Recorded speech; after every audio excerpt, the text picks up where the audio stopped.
Good evening, and welcome to our Founders Forum this evening. My name is Aaron Baker. I work here at the City of Mesquite in the Planning Department. I'm a representative from the Virgin Valley Historical Committee. I'd like to welcome you for our Founders Forum. And this evening we have a really special treat for you.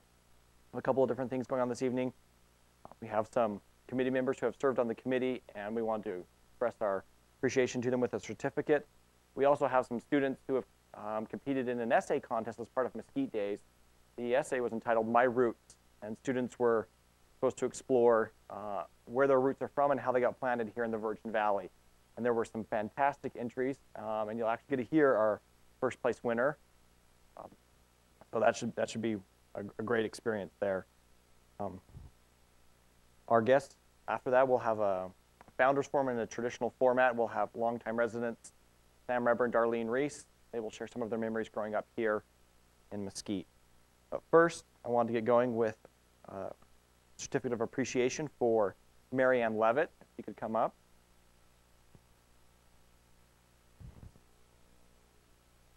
We also have one for Dennis Tragle, who also had served on the committee, but we wanted to present Marianne with her certificate of appreciation. Marianne has been our Bunkerville representative and has shared her insights from that area over there. So we appreciate Marianne very much. Thank you.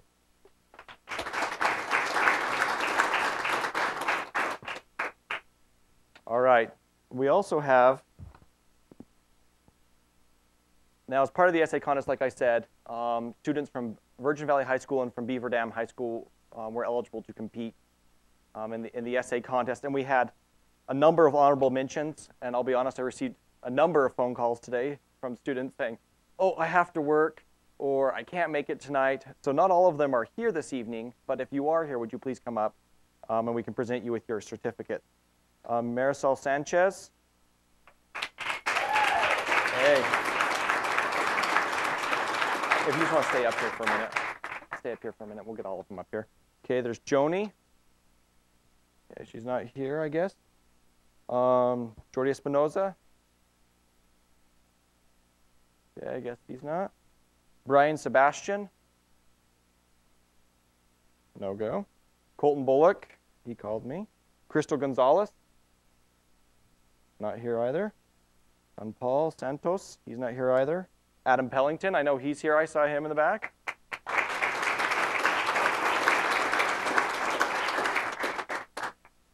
Well, here you go, Adam. Way to go. Audrey Evans.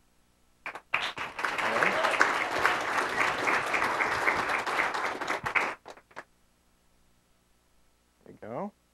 Wyatt Robinson isn't here, and Sylvia Cortez. All right. Well, for these three, let's hear another round of applause.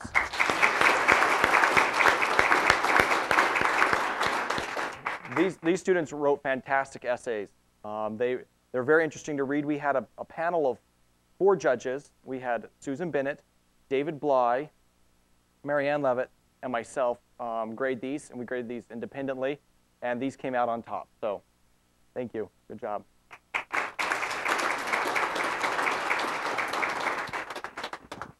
Now to our top 3. In conjunction with this, the Desert Valley Times helped sponsor this as well, and they were very generous. We were able to come up with some prizes from the City of Mesquite and from the Desert Valley Times. So we're first going to award our 3rd place winner, Sadie Levitt.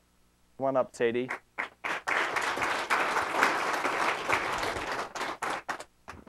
We're going to present Sadie with her certificate. And by the way, these certificates are signed by the editor and general manager of the Desert Valley Times, David Bly, and by Mayor Susan Holochek. And here is a check for Sadie that she has earned for doing a great job. Why don't we have you stay up here, Sadie, with your large check and certificate? Okay, why don't we have Carlos Gomez come on up. He's our 2nd place winner.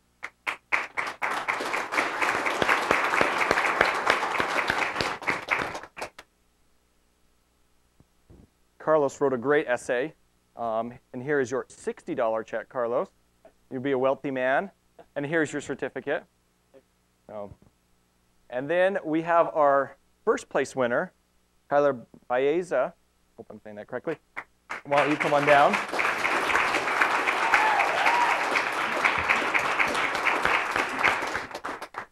Now, I should say Sadie is from Bunkerville. She's a student of Virgin Valley. Carlos is from Mesquite, and he's a student of Virgin Valley. And Tyler is a student out of Beaver Dam. And Tyler, our grand prize winner, gets $100. So now let me give the certificate to Tyler. Let's hear another round of applause for these students. Now, you probably want to read their essays, and the Desert Valley Times has agreed to publish their essays in the coming weeks. You'll be able to read each of theirs and see their experiences, how they ended up here in the Virgin Valley. So, thank you. Now, Tyler, don't sit down quite yet, Tyler. Do you need to go get your essay? Tyler also gets the great privilege of reading his essay to us this evening. So, he has prepared well, I assume.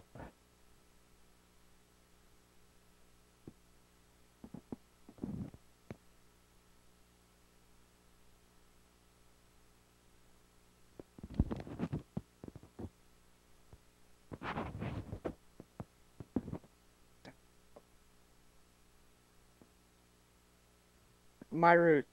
I've come from views of red mesas and green fields and pastures. I'm from my grandma's house next door to the church, where you can see everyone up and down the street. I'm from the sagebrush, apricot trees, and pomegranates. I'm from Dutch oven chicken and potatoes. Storytelling from the Levitts, the Bullers, my great-greats. I'm from the hard-working ethic of the pioneers who made something from nothing. From cattle drives to the middle of town and swimming in the big ditch. I'm from church on Sunday right down the street. I'm from Bunkerville, Mesquite, and Gunlock. I'm from homemade bread and homegrown tomatoes. I'm from the musicians of a family band, from the growers of fields of melons, and the courage and perseverance of the early settlers. I'm from a heritage rich in tradition and example. This poem describes parts of my life and a little about my roots. I was born here in the Virgin Valley, but my ancestors came from other places, some close by and some an ocean away. Part of my family history can be traced back to those who settled the Virgin Valley. George Hebron Buller, son of legendary James Samuel Page Buller, George H., as he was called, was my great-great-great-grandfather. They traveled down to settle in Mesquite from Gunlock, Utah, in a covered wagon with a milk cow tied behind it. He owned land where the Arvada Gun Club and racetrack is now. He called it the Lone Star Ranch. He raised cattle, pigs, and grew melons. My great-great-grandmother, Bessie, was his oldest daughter, out of 13 children. They were well known for their musical talent and for their family band. Another great-great-great-great-grandfather was Dudley Levitt. He was famous for having many wives and expanding Bunkerville and Mesquite. Almost everyone with relatives here in Mesquite can trace their lineage back to Dudley Levitt. Some of my ancestors in closer generations came from Italy. My great-grandparents farmed for many years in the Virgin Valley. They had a large dairy farm, the largest dairy farm in the state, owned by one man. Their oldest son, who was my grandfather, learned to work hard while farming green fields of alfalfa. I am also descended from Mexican vaqueros. My great-grandfather was well known in Mexico for training horses and for his skill as a cowboy. My dad learned this too and passed it along to me. My family roots are planted deeply here in the Virgin Valley. I'm proud of my ancestors and the foundation that they laid.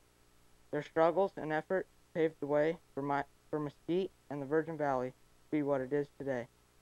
I'm sure Grandpa George Buller would be amazed to see that Smith's Food and Drug now stands where his peach orchard once was. He and the other brave men and women that came here have made our valley bloom.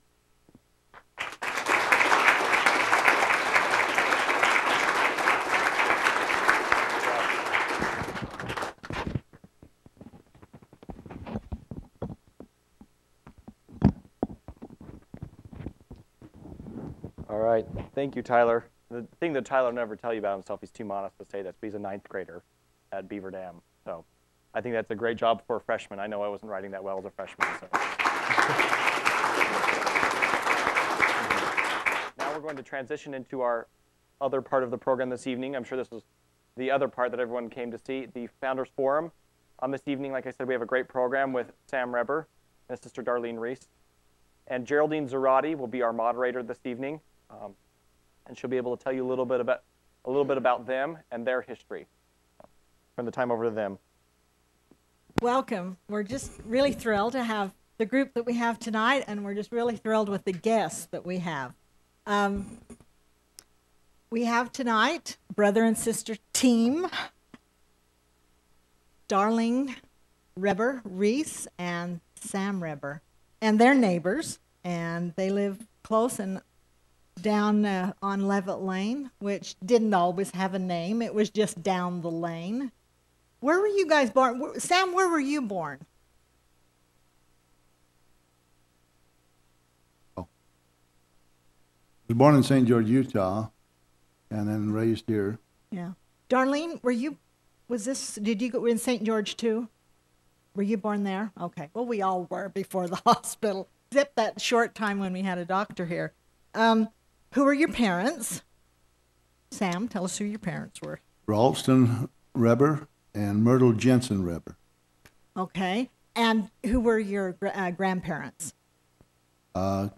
Christina Jensen, she was an abbot, William E. Abbott's daughter, and then John Jensen was her husband, my mother's parents, and on my dad's side it was Mary Jane Entz Reber and Sammy Reber. Right. Sam and Darlene share a great-grandmother with me, Margaret Bodile Jensen Johnson. So we are related, like almost everybody is in some way or the other. Okay, the Rebers we know were very industrious, hard-working farmers, but they farmed something in particular. What was that, Sam? Well, they belonged to the grape co-op, and they raised Thompson seedless grapes and made raisins out of them. Was the co-op a local group here? Yes, there were some Waits, Toblers, Jensens. Down where Grapevine Villa is, that was part of our farm, my dad's farm. My granddad's farm was just above that. And was it only Thompson that you grew? Well, I'm sure they raised other kinds, but they... Thompsons do so well here. It's a sweet grape, but it's a smaller grape, but they made real good raisins. Tell me about the co-op. Was it an effort to ship as a group? In those days in Mesquite, there wasn't much industry, and so they were industrious people, and they had an egg co-op, they had a grape co-op. Later on, they had a dairy association, and kind of created their own industries here. And when they picked the grapes, and it went through the whole process then, right? I mean, that was... Yes, and then they'd dry them. They had a stemmer. In fact, I think the stemmer is over in the museum that my grandparents had. And they would take grapes, raisins after they dried them, and bag them, and they'd take pomegranates, anything they raised that they could trade, and they'd go peddling up through Utah, and then they'd go, like Silver Reef was a mining town, and they'd go over to Panaca and Goat, and trade, like if an enterprise, they'd trade raisins for squash. About when was this? About the Well, it would have been in the early 1900s, late 1800s. And so they made pretty good living out of that, did they? Yeah, they farmed, and they raised a lot of gardens, and about everything they ate they had to raise. I read a story the other day about my great-grandfather who came over from Switzerland and was sent down to Santa Clara, and he walked with 100 pounds of wheat from Santa Clara to the mill in Washington. And the deal was that he thought if he could get over there and make flour out of it, they charged him 10% of what they had. So he thought, well, it'll be easy coming back with 90 pounds of flour compared to 100 going over. But the deal is that they said anybody that could walk that far with 100 pounds of grain deserves to have it all. So he packed 100 pounds back. They also walked from Santa Clara to St. George when they built the temple. He'd walk over in the morning, work all day, and then walk home. That was my great-granddad. And this is the Rebers, right? Yes. And you said they were Swiss. West, Right, right. And so why did your family come down here? Well, my great-granddad, his first wife passed away, and they had several children, and he went up to Pioche and married his brother's wife, who had died. His brother had died, and he talked her into marrying, and then they raised a family. And anyway, between those families, the kids grew up, and they had to have a little more room and a little more ground, and so they actually migrated down to Littlefield. And my grandparents, they were raised in Santa Clara. That was my great-granddad. And then my granddad, by the way, my name is Samuel Alvin Reber, and my granddad and great-granddad was also Samuel. Samuel Sr. and Samuel Jr., and then me. I'm the little guy. But anyway, they needed more room and more land to farm and make a living, and so the kids, as they came along, got old enough, they'd spread out, come on down the river. My dad was actually born in 1903 in Bunkerville, in a little rock house.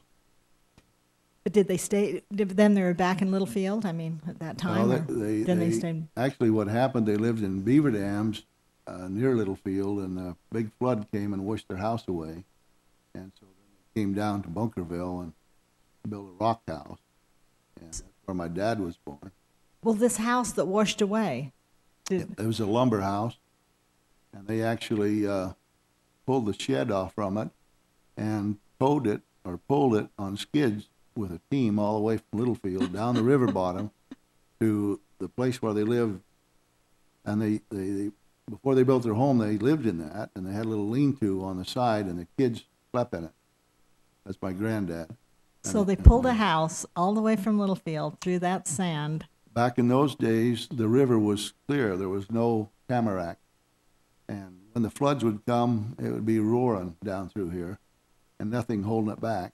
And there was a lot of sandbars and skidding a little old lumber house. Well, it seemed like the flood just could have brought it down for them. Well, that was the only thing that was left after the flood. They pulled it up on the hill and saved that.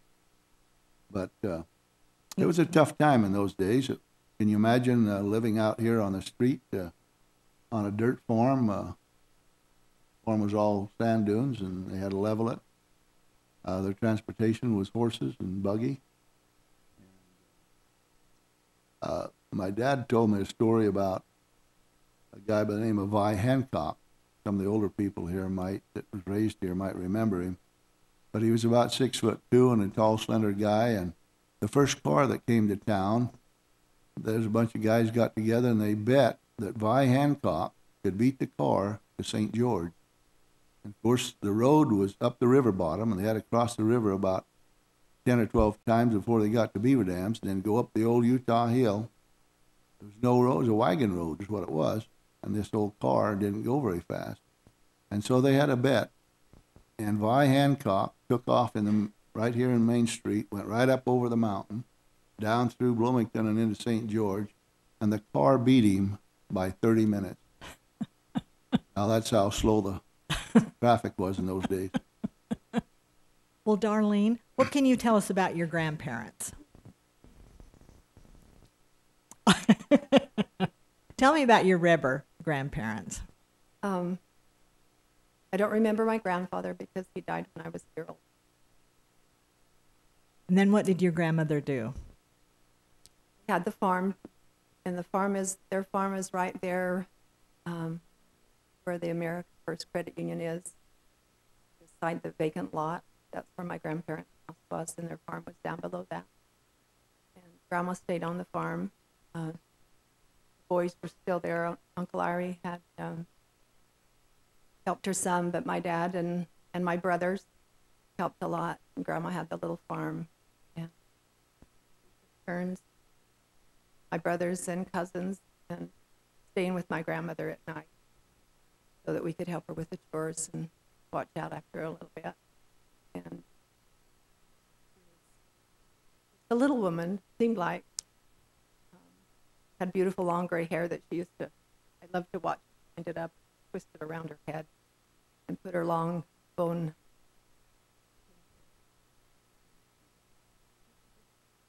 liked to be there. She was very kind.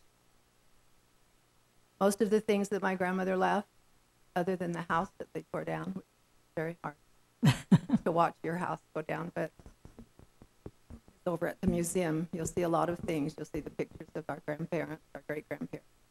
Yeah, there are, we've been The grateful. little at the glass museum, case yeah. that my aunt gave most of the things there.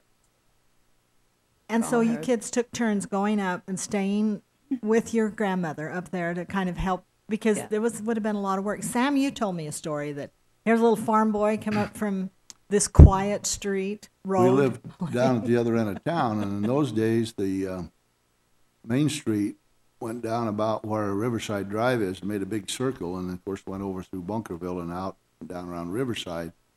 And we were way below there, our home, and so when we'd go up, I stayed with my grandmother my fourth year in elementary school, the fourth grade and the fifth grade during the winter.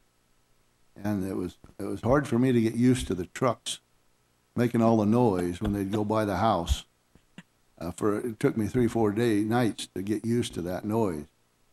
But I'd help chop the wood and feed the pigs and milk the cow and whatever the chores they had to do. And my grandmother was real industrious. She would make homemade soap. I helped her several times to make homemade soap. They'd butcher a couple of pigs in the fall. They'd cure the hams and the bacons. And I can remember a lot of times they'd take a 55-gallon drum, put a gunny sack over the top with a bar, and hang the hams and the bacon down, and they had a little fire underneath. And we'd stoke the fire all day, and it'd smoke up through the sack. And then at night, we'd take and wrap it up in a cloth, like a sheet, and put it in the old lumber house that used to be their home, and it was cool. And they'd put it in a box, and then they'd salt it down, and it made real good salt pork. And she had a lot of home remedies too. I can remember one time, my dad ran the canal, and they went up, and he stopped by my grandmother's place and asked me to go up with him to get a plug out of one of the head gates at the main canal. As we dropped down over the hill on a trail, he had a pitchfork over his back shoulder, and he says, "Now whatever you do, stay back a little bit as we go down this trail, so you don't fall into this pitchfork over my head or my shoulder." And I was watching the pitchfork, and I stumbled, and I fell, and my right arm went right over a big cactus bush. You've seen those spikes on those cactus. I had about 50 of them right along there, and we pulled them out and finished the job and came home, and my grandmother said, "I can fix that." She took a bunch of pine gum. You've heard of sticky gum and pine gum off the juniper trees? And she just plastered that arm, wrapped it with a rag, and the next morning when she took it off, as she pulled it out, all those little pieces and all that poison that had gone into my arm came out. And just a couple of days, I was back in school writing with my right hand. But anyway, he had mustard plasters. I can remember if I got a cold, boy, I hated those mustard plasters on my chest. She had a lot of home remedies that really worked. In those days, the water wasn't very good in Mesquite. In fact, they had a cistern, and they'd run the water from the ditch in the fall, or in the spring when it was clear, into the cistern, and then we'd drink out of the cistern. We'd draw the water up, and anyway, because the water was so bad, every time we'd get a cold or something, she'd force hot tea. She said, "That's the best remedy there is for a cold." And so I drank a lot of hot tea, and I always hated it because she wouldn't put any sugar in it or any honey. And that was just one of the home remedies that she had. Darlene, okay, now tell us about your parents. Your parents, now that we've learned that you did live down the lane, or it's always the lane. It's always the lane to me, but down there. How did they meet, and who were they? Well, Dad like I said, lived there on Main Street. That's where they lived. And my dad was 10 years older than my mom. And that he always said that he waited for her to grow up.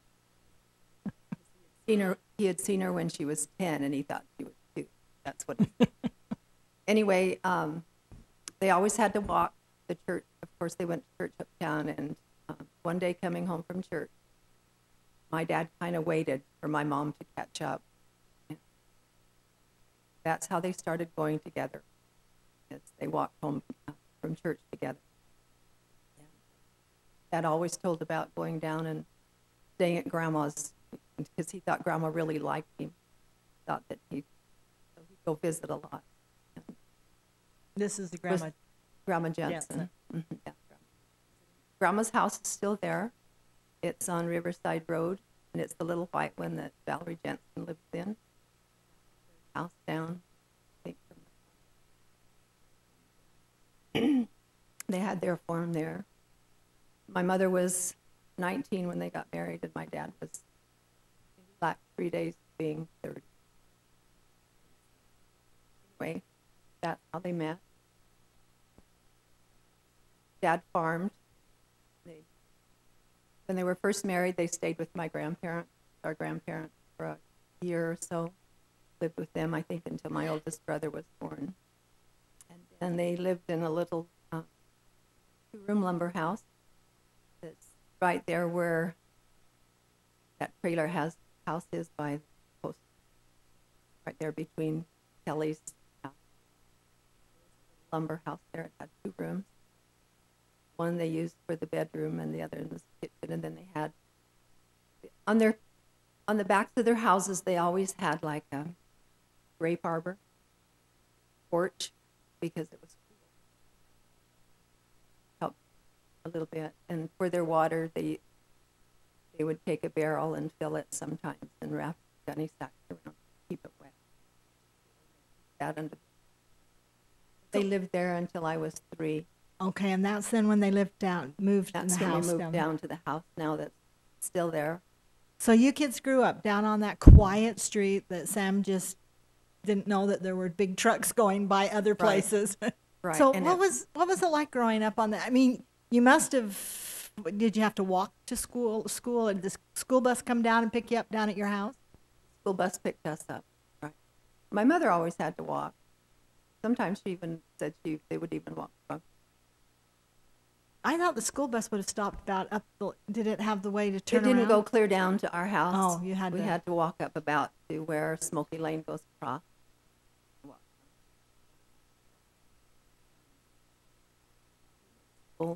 Elementary school in Mesquite, and then high school in Bunkerville. It was fun down there. There were sand hills all down, where Sunset Green is. There were all sand hills. Played sand hills. Did a lot of night games and had a lot of fun. Yeah, I bet you kids had to help out on the farm there. We did. And our dad would always sing. We always had to go down the rows. Dad would put us at the top of the row to go down and pull weeds in the spring when he'd plant, and he'd always sing to us, so that maybe we'd stay there. And one that he always used to sing to us was "Saw My Leg Off." Oh, saw my leg off. Remember that one? So I can't go home. Nobody likes me. Everybody hates me. I'm gonna eat more. Yes, I hadn't thought about that. Yeah, we used to sing that, and Dad loved to sing. "You Are My Sunshine." He would entertain us to try and make us happy while we pulled weeds. So Sam, were you helping out on the farm too then? Yes. And you've ended up working. You've ended up a farmer. Did you not decide that was what you didn't want to do, or? We were raised on a dairy farm, and when I was real young, we milked the cows by hand. My older brothers, my dad and mother would milk the cows. About how many cows? Well, we started out with about 6 or 8 cows, milk cows, and we'd put the milk, we'd strain it and put it in a can, and then Max Hafen had a water box that was a cooler box, and we'd about every other day we'd take the cans up to his place and put it in this cooler box, and then the milk truck would come and pick them up at 10-gallon cans.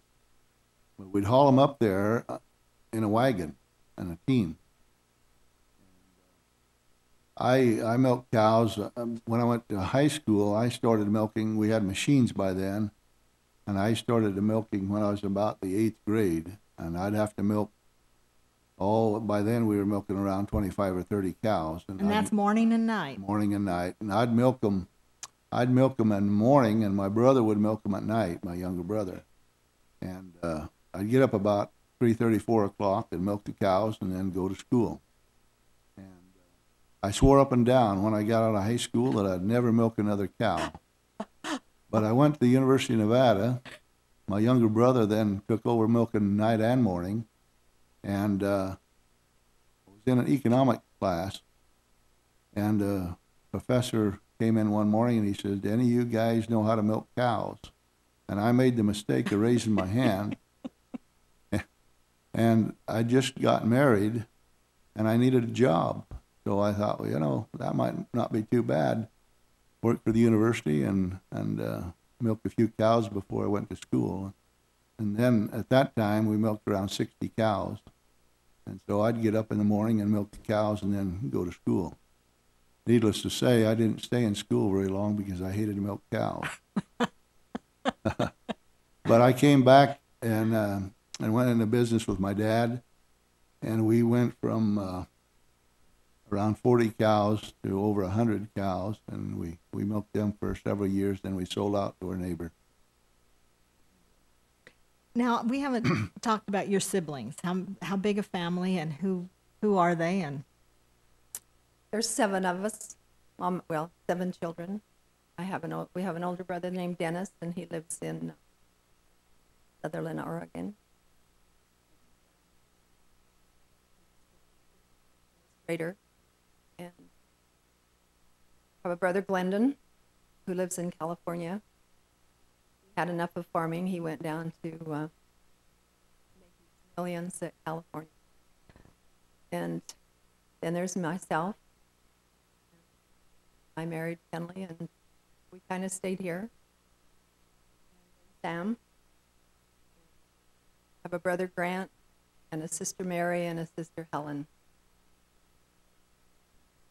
That's our family. So the two of you, out of your siblings, you've decided that you like Mesquite. Tell me about that. Why have you stayed in Mesquite? Why have you stuck around? I know that both of you have kind of gone at different times, but here you are. We're blessed with you. Well, I don't know how blessed you are, but anyway, Kenley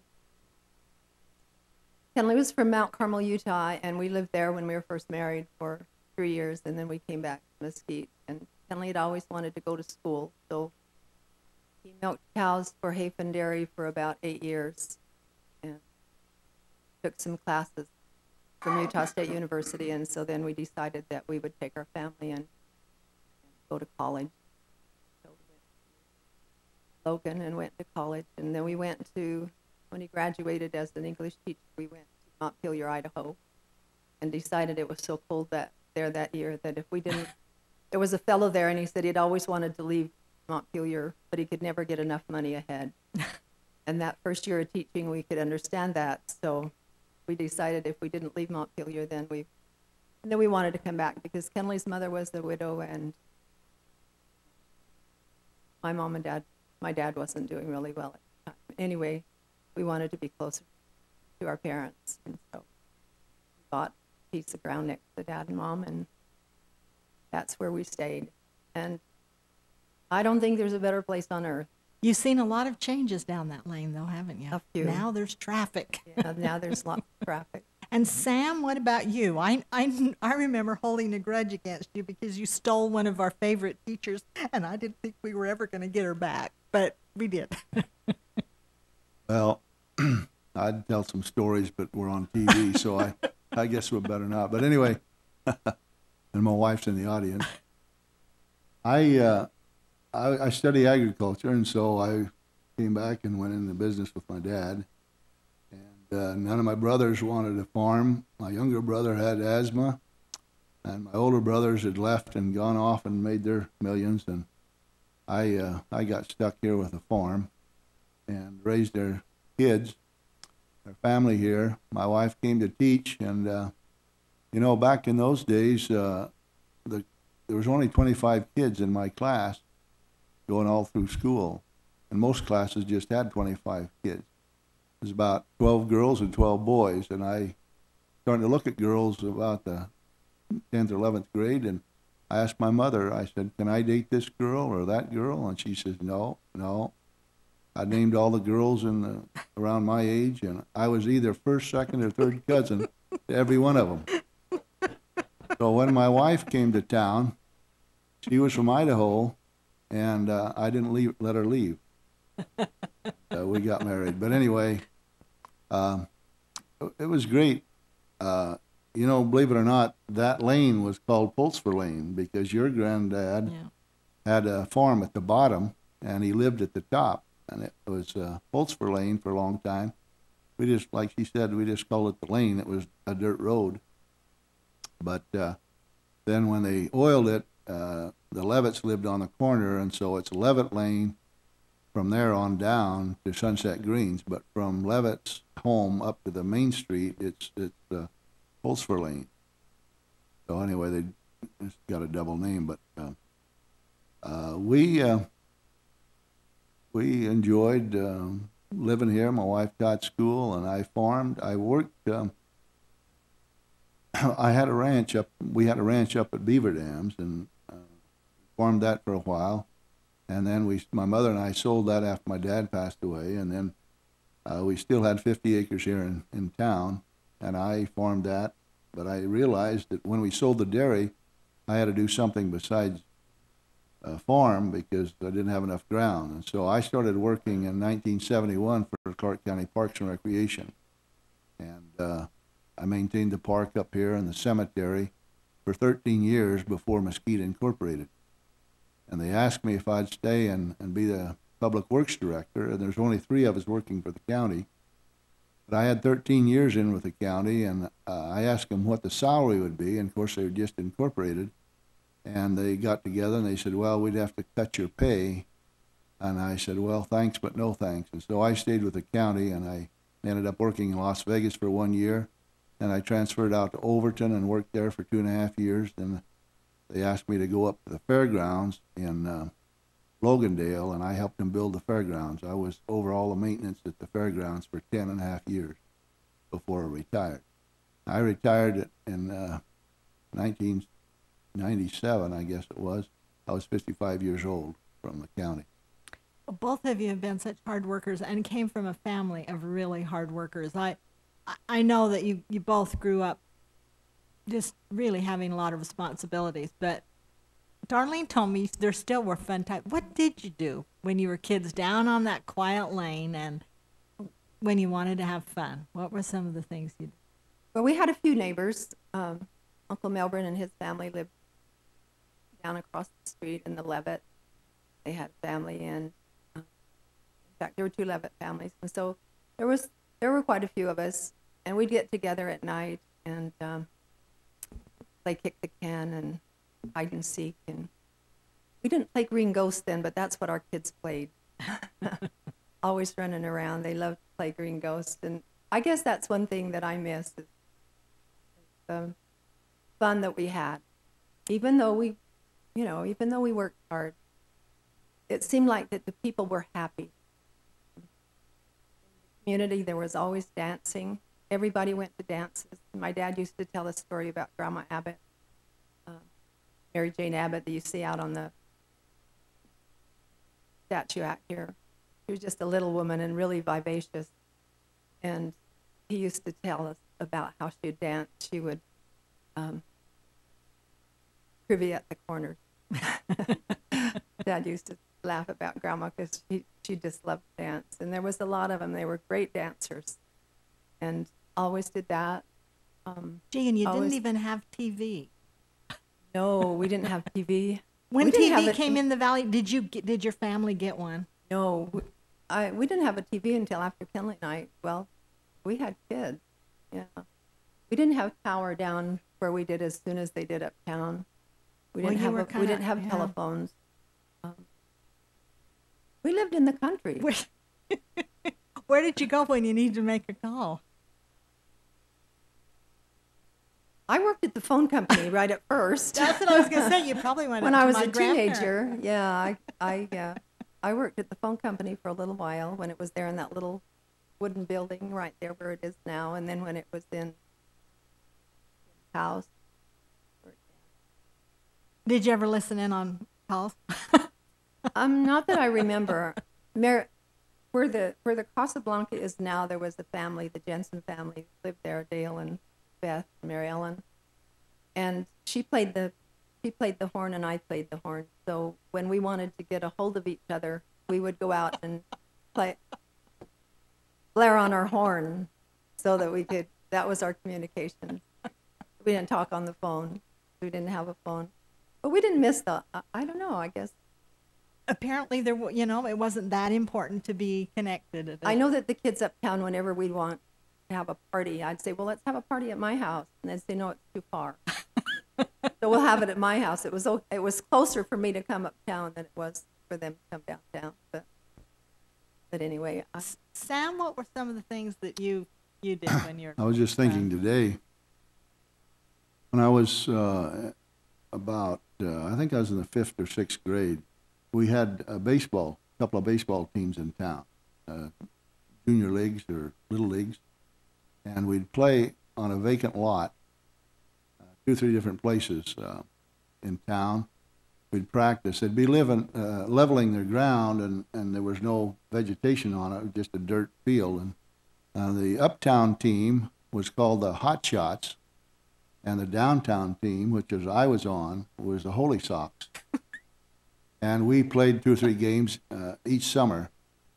And the older kids, college kids, would come home and they'd start a team, and all of us would get together, kids about the same age, and play on it. I can remember ordering my first glove out of Sears and Roebuck, and I was so excited when it came. It cost me $3.50.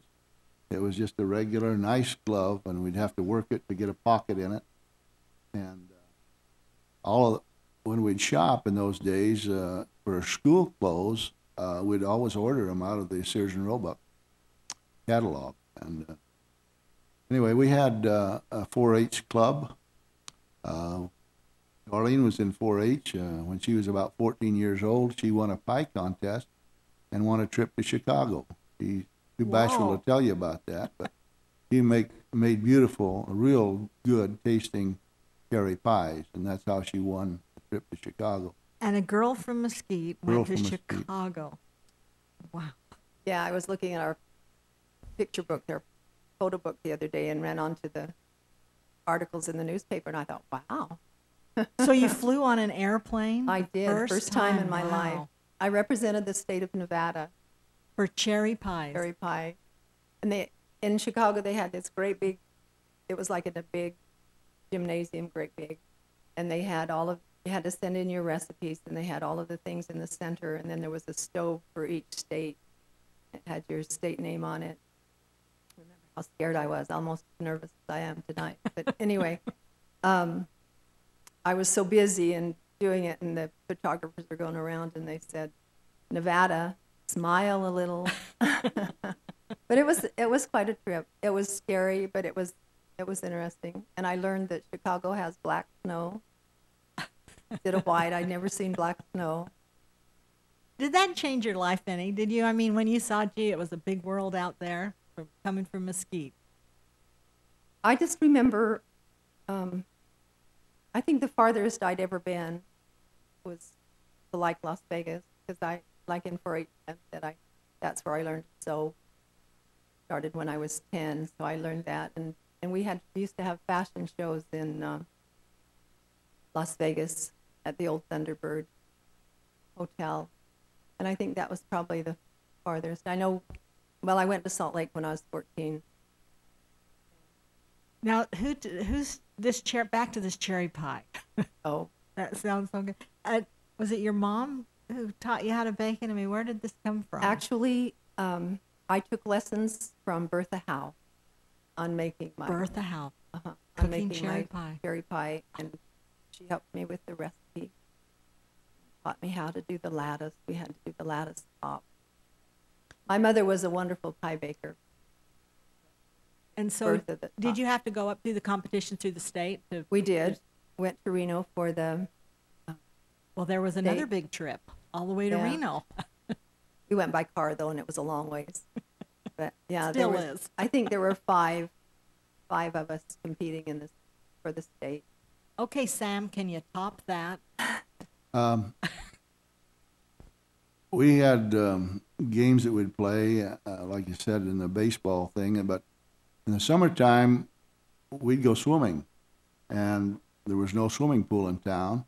So we'd go over to the Bunkerville Sandgate, which is just north of the bridge in the canal, and that's where I learned how to swim. My older brother threw me in, and he said, swim or drown. And I'd always been kind of scared of the water since. I can swim, but we would go there, and then I can remember as a teenager over here at the Desert Palms Motel, that was the first cement swimming pool that I swam in, that I knew of that was around. And they'd let us go in there and swim.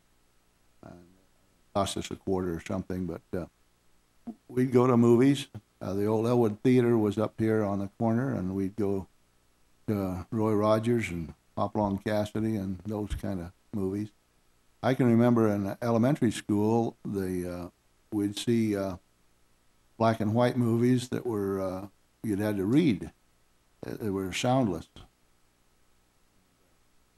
That's going back quite a ways, but I never could read very well, so I didn't know quite what was going on in the movie. But when I was like 8 or 10 years old, you know, I did love to see the horses and the cowboys shoot the Indians and stuff like that. We kind of had to make our own games, you know, our own entertainment. Like Darlene said, we didn't have any TV. I can remember just before I graduated from high school, we did get an old black and white TV with the rabbit ears up, and it was blurry, and we used to watch Queens for a Day and some of those. The test pattern a lot, Yeah. too. It wasn't on the air. A little bit, but it was so cloudy that we couldn't really see much. But we listened. We had a radio later on, and we listened to a little radio. It just everybody was in the same boat. We had big families and get together and have parties, and never stole too many melons.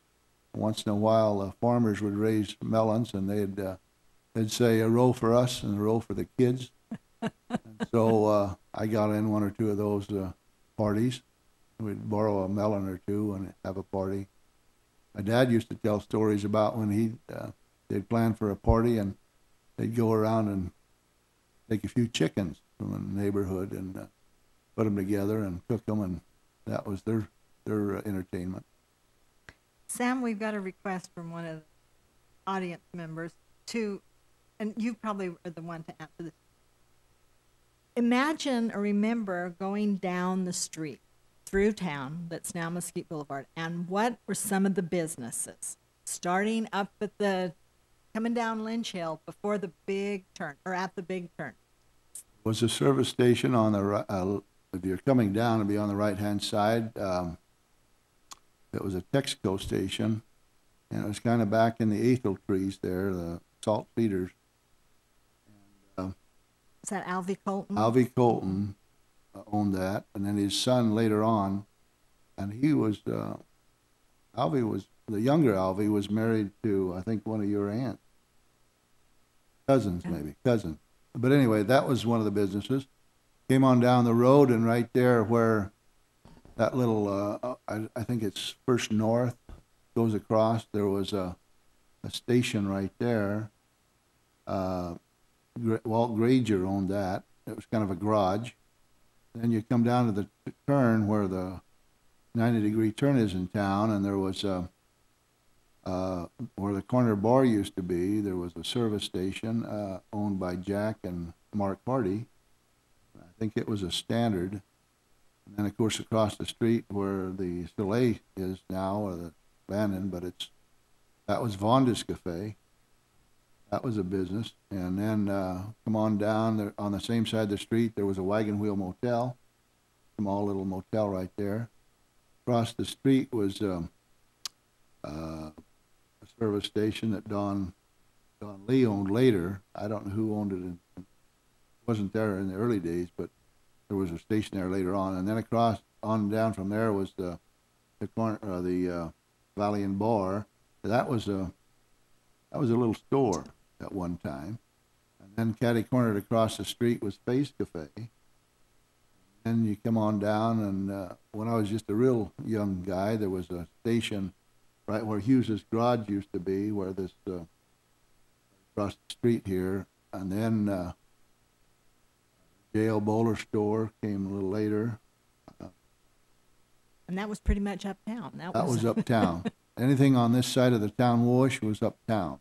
So when you were down on your lane wanting to come up, did you walk? Did you guys walk or bikes? We walked. How did you? Rode a bike. Did you? I can remember coming up to a movie. My brother and I. My mother gave us $1 each, and we went to the movie, got a pop and a sack of popcorn for 50 cents. Then after the movie, we came to Face Cafe, and we got a hamburger and a milkshake with the other 50 cents. And so you spent your $1. So we spent our $1 and had a great time. And up until I was, I don't know, my dad and mother bought an old car, a pickup, late 40s, and we had that. My older brother was just barely learning to drive. And up until that time, we didn't have any kind of a car. Really? So it was. My uncle had a car, and if my dad needed to go to Vegas or anywhere, why, he'd hire my uncle to take him. So did you have wagons? I mean, is that how? I mean, like, how did? Really? Horse and wagons. Horse and wagons. When I was a kid, my job was to drive the team, as my dad and older brother would pitch the hay on. And I always thought that I wanted it. When I retired, I wanted a team, and so I've had several teams. Still play with horses, and my wife doesn't like it because I've broken a couple of arms and have some back problems. But anyway, that's how we traveled around. Was pretty much in the early days. Is that how you got to church? Is that how you got to church with the team? Is that? I can remember there were some twins over to Bunkerville, rode their horse, crossed the river and up Holtzper Lane, up the lane where we lived, and went to the movie on horseback. They were about the same age as my older brother. So, Darlene, did you go to high school in Bunkerville? Yes. How big was your graduating class? Had 18. And you worked at high school for a few years. Do you remember how big how big are classes now? 170 maybe. Wow. 100. So you had 18 in your graduating class. What was school like over there in Bunkerville? There were 3 buildings. The one is still there, the gymnasium and the shop in the back. And there was the main hall that had the auditorium and some classrooms where we had chorus and the art room and had math in there. And it had an upstairs. And then there was the west building, and that was the offices and the lunchroom. Good school, 7 through 12. Who are your favorite teachers? Mabel Mitchell and Mr. Mitchell and Mrs. Hutchinson. And Mr. Cameron was a pretty good teacher.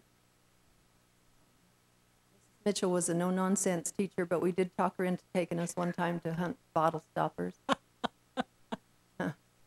But it was a good school, and I think kids miss a lot nowadays because we had Sadie Hawkins Day, and we used to chase the boys and have to take them, and we'd always chase the little boys. We'd like to take the young ones.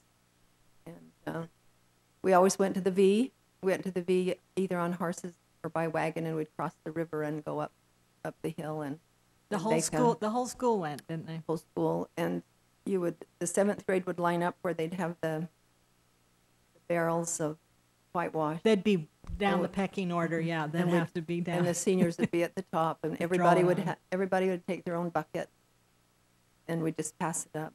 And that was always fun. Had some really good dances. It was fun. School was fun. I loved school. What were school dances like? You had one every year. You had the freshman frolic and the sophomore hop and the junior prom and the senior ball. And did just the kids go? No, everybody went. Parents came, everybody, and that was fun. And that was one thing I could never understand, because when our kids got to be in high school, we'd say, "Well, we're going to go to the dance," and they'd say, "No, Mom, parents don't go." And I said, "Yeah, Dad's a teacher. We're going to the dance." Well, it would be grandparents and little brothers and sisters. Everybody. Yeah. Yeah, everyone went to the dance. Because it was kind of the only thing going on in town, and it was the dance. Well, usually live music. Yeah. It was. In fact, Ethel Levitt, usually Ethel and Dutch. And then there was the Johnson's Orchestra from, that was the father and his sons from down the valley. And nobody was ever a wallflower, because they'd play, Johnson's would play 3 songs, and then they'd go plump, plump, plump, and then you had to go change the part. But anyway, yeah, it was fun. We always had ball games were always interesting. Sam, yours was the first class, I think, because my sister was there, who graduated from the new high school over here. We actually moved over there when we were juniors. Juniors, okay. We went there the first year we were juniors, and we graduated. And so, what was that like, making that change, that shift? Well, we were excited because it was a new school. We had a gymnasium that had bleachers on both sides, not just one side, and a lot more room. And we had a lot of good times. In those days, the high school didn't have a football team. They would play baseball in the fall, and then play basketball in the wintertime, and then in the spring they'd have track. What were your sports? I can remember. Well, I played all 3 of them, but my main sport was basketball. Well, didn't everybody need to play all of them to make up a team? Like I said, we had about 12 boys in each class, and we had a real nice coach. We didn't win too many games, but he taught us a lot of things about life. To be honest, to work hard. Who was it? Wes Hughes. Wes Hughes was our coach my junior and senior year. Up until I was a senior, we went to the state tournament. We won zone every year for 5 years in a row. But we'd go to state, and we're just kind of an outback type play team, and we didn't have many plays. We just play ball and have fun, and that was the instructions that we got. But if you were a freshman and you wanted to play ball, you were a sub on the JV team. If you were a sophomore, you were on the main team.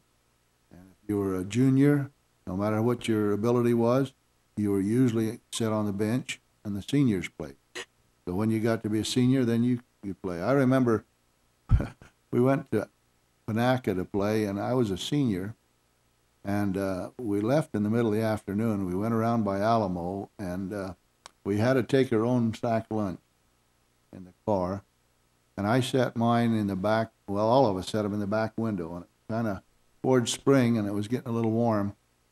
And Roger Hunt had a beef sandwich, and I had an egg sandwich. And I didn't want to eat all my sandwich, so I traded him an egg sandwich, half of it, for his beef.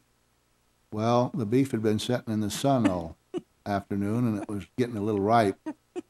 So I ate that, and when we got to Panaca, I was a starter. Wes said, "You guys get out there and play ball," and I was so sick. The gymnasium was just turning around, and he says, "Go in the bathroom and stick your finger down your throat and throw up," and he said, "You'll feel better." I went in and tried that. I couldn't throw up, but boy, the room was just turning. I'd come back out, and he'd say, "Get in there." And I'd go in and play for a few minutes, and I didn't know whether I was coming or going. But anyway, we ended up winning the game, but it was a tough game. And let's see, Roger Hunt is what now? Out of us 12 boys, 10 or 12 boys that graduated that year. We have a national, he's a judge, Supreme Federal Judge. Yep. Tony Burns is head of the Ryder Corporation, done real well in his life. Joe Bowler now just got is getting his law degree. Benny Levitt, been a teacher and an administrator and taught school. I've been a farmer. We've had a little of everything, but yeah, that was an amazing class. But anyway, you know, we didn't have any computers. About all we did was learn how to read and write and do a little bit of arithmetic, and we all survived. Now that you guys are kind of free and retired and everything, you could just be anywhere. Why are you here in Mesquite? That's a little bit like Darlene said. We've never made enough money to leave yet. Well, if you had, would you be somewhere else, do you think? No, because Kenley will only stay awake one night. No, it's home. There are a few things that have changed, like, you know, what are the changes? I'd rather look across the street from my front yard and see the green fields and the hills that used to be there that I love to be on. We spend a lot of time up on the hills above where we live and where all the building is going right now, and we spend a lot of time in the big ditch swimming. But I'd rather see the green fields in the back of Casablanca, but not a lot I can do about that right now. But anyway, it's home, and you always want to come home. How about you, Sam? Well, I've traveled a little bit. I went to 4 countries last summer: Czechoslovakia, England, Hungary. Anyway, you know, Mesquite, everybody wants to get rid of the old buildings. My mother's home was made out of adobe. My dad and mother made the adobe, and they plastered inside and out. It's still standing. They didn't have any building inspectors. It's been there for 60, 70 years. And that's the way it was in Europe. Those buildings have been standing for centuries. I saw buildings that were shot at and had bullet holes in them. It was crowded. Right in Hungary alone, it's a country of about the size of the state of Nevada. I don't know how many million people live there, but it's crowded. The streets are narrow. You know, we complain a little bit about the dirt and the dust and the poor roads and a few things around town, but like Darlene said, it's always nice to come home, and just born and bred in us, I guess. We be where you're comfortable. Well, we're real fortunate that the two of you have decided to stay, or that you're staying because you can't leave. We're real lucky to have you. Are there any questions that would like to be asked? Shirley?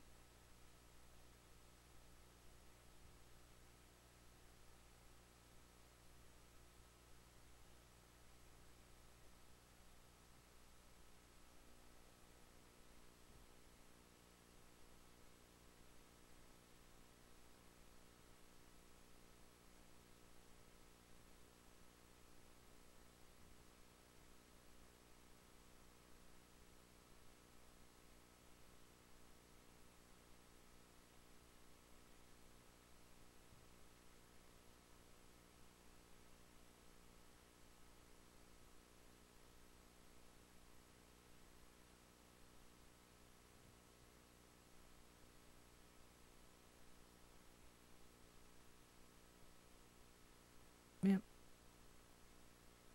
Yeah, there's been a lot of change now.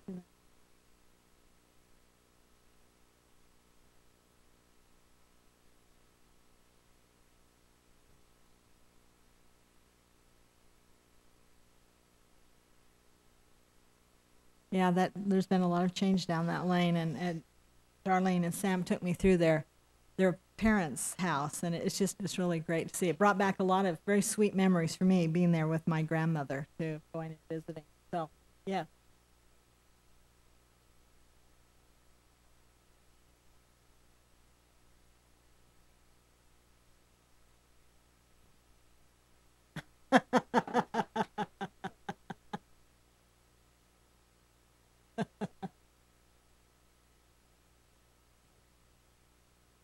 Oh, can.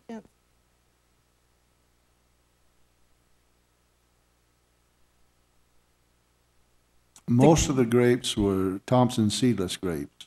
If you go down Grapevine Villas, the property that we used to own, I made sure that they named the streets after the different types of grapes.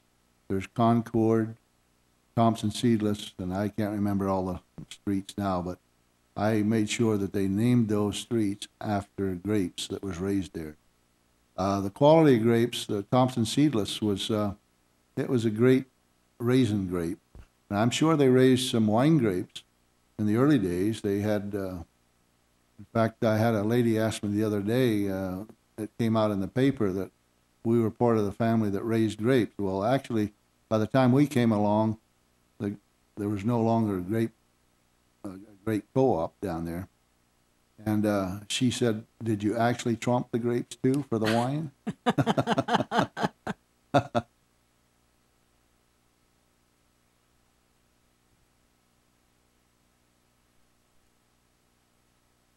Yes, I don't know who it was from the grape farm co-op took some grapes to the World's Fair. And I don't remember whether that was in Chicago or New York, San Francisco. Anyway, they were good quality grapes. Now, the Swiss people that came from Switzerland, they were great hands at raising grapes. My granddad, everybody in town got him to prune their grapes later on in his life. And there's an act to it. You know, you got to raise the right kind and fertilize them. My granddad and my Uncle Leonard had a project in ag to raise some grapes. And my granddad told the ag teacher, he said, "If you can find a weed in my grape vineyard and my son's grape vineyard, I'll give it to you." That's how clean they kept it in those days. Any other questions? Well, we want to thank the two of you for sharing your memories and your thoughts about Mesquite, and I think they deserve a hand.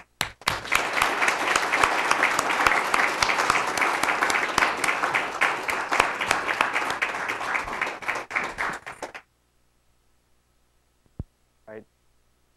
Thank you very much. You made this very memorable. Why don't you come on down and have a seat here? We have something special for all three of you, actually. So, if you wouldn't mind. Just a few house cleaning items that I wanted to take care of. First of all, as a reminder that on Saturday, there will be a riding tour. There'll be some of the historic properties here in Mesquite. It'll be, as part of Mesquite Days, it'll be at 12 and at 1:30. And it starts from the Virgin Valley Heritage Museum on Mesquite Boulevard, 35 West Mesquite Boulevard. If you have any questions, you can call the museum. Also, for your information, for those of you who are here, not at home, there are pictures in the foyer of Mesquite then and now. That exhibit was put together by the museum, and it will also be transferred over to the museum so you can see it as part of Mesquite Days there as well. Also, I wanted to, even though Geraldine will never tell you this, I wanted to point out this painting here. It's of the Relief Society building. That's at 21 North Willow Street. This building will be open during Mesquite Days as part of it. This painting Geraldine actually did, a photograph, and I think it's fantastic. But that building will be open from 12 to 3, and it's a great symbol of some of the history here in the community. So here, a round of applause for Geraldine and her great talent.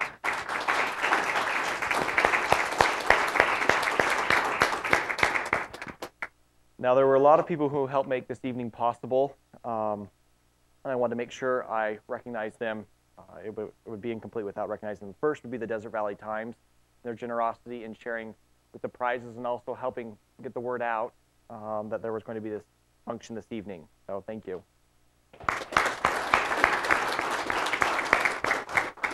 And certainly to our committee, who has worked long and hard, and everyone has pulled together to help on this and other items for Mesquite Days.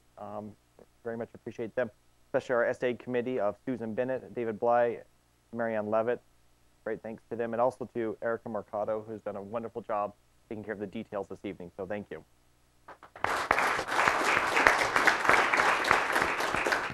And also, I would like to thank the teachers of Beaver Dam High School and of Virgin Valley High School, and also the students. They went to great lengths, like I said, and you've seen some of them tonight. But I received about 60 essays, and I didn't receive all of them. That was only a portion. The teachers had given us kind of a short list to work from. So much thanks to them as well. So, and there's actually one right here as well. Mrs. Noble. So let's hear a round of applause for them.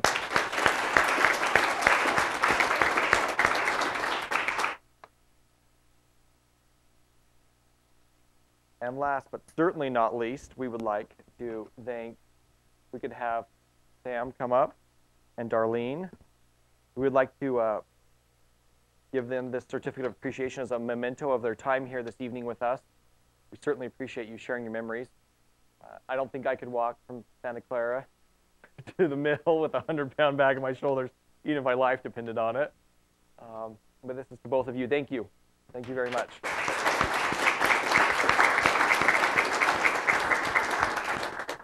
And we would be amiss if we didn't recognize Geraldine Zarate, our moderator this evening. Thank you, Geraldine.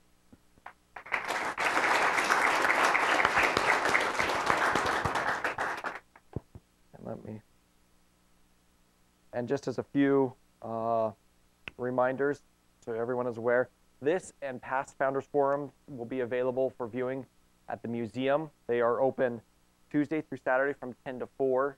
You can go in and see this or any other, or they also have some very interesting movies over there of different things, and also some great exhibits.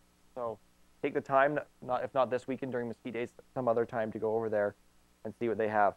And for those of you here tonight, there are refreshments in the foyer, so enjoy. Thank you and good night.